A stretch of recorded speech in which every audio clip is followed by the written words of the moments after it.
Это было где-то числа 10 ноября 43-го года. Мне было тогда 18 лет. Я уже после первого ранения снова попал на фронт.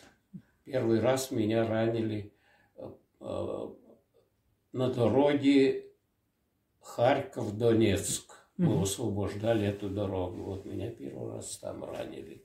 А товарища моего, с которым мы вместе спали в училище, нас с училища сняли сразу в батальон. Видимо, не хватало войск. И он сзади меня полз, я впереди.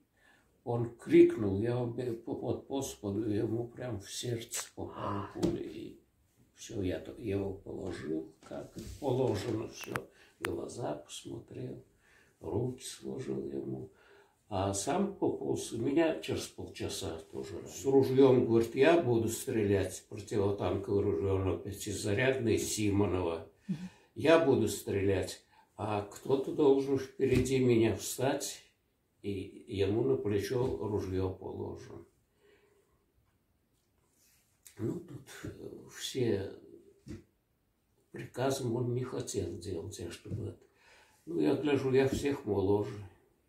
У остальных там уже им где-то под 40 лет, много уже воевали. Там дети, у меня никого нет, только мама. Ну что ж, мама потеряла этого мужа под Ленинградом. Проживет как-нибудь и одна, если что случится. Ну, я сказал, я встану. Я встал под это ружье.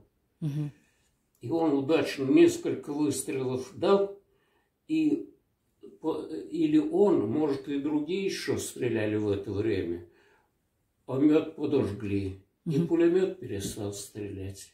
И мы встали все спокойно и прошли километров, наверное, 12.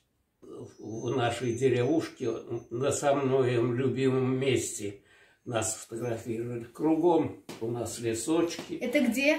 Это Алькеевский район, деревня Садиково.